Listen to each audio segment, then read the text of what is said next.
সবার সাথে যতবার পারি টিকিট কেটে যে সিনেমা দেখবো। জানি না আমি ভালো পেয়েছি কিনা, বাট আমার সবসময় চেষ্টা থাকে। আমরা খুব মজা করে কাজটা করেছি। আমি যখন সিনেমাতে অনবোর্ড হই, খুব একটা সময় ছিল না হাতে, আনফরচুনেটলি কম, 1 মাসেরও কম সময় ছিল।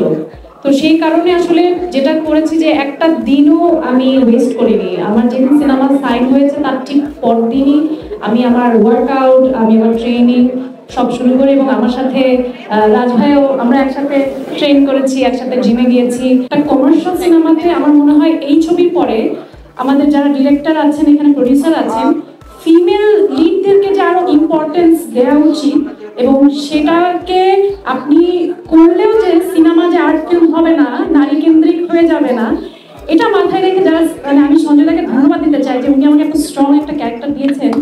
টিমের সবাইকে নিয়ে সবার সাথে যতবার পারি টিকিট কেটে যে সিনেমা দেখবো। আমরা খুব মজা করে কাজটা করেছি। অনেক ধরনের ডিফিকাল্টি ছিল, কিন্তু আমাদের যে captain of the ship director কখনোই বুঝতে দেয়নি। উনি একটা ডিফিকাল্ট সিচুয়েশনও মানে হিউমার দিয়ে বের হয়ে যায়। তো সেই জন্য ইটস ভেরি ডিফিকাল্ট আমাদের বোঝা যে একটা সিচুয়েশন কতটা গ্রেভ। জানি না আমি ভালো পেয়েছি কিনা, বাট আমার সবসময় চেষ্টা থাকে আমি যাই করি ওইটা যাতে আমি আমার সর্বোচ্চটা দিয়ে করতে পারি, এবং আমার পারফেকশনিস্ট।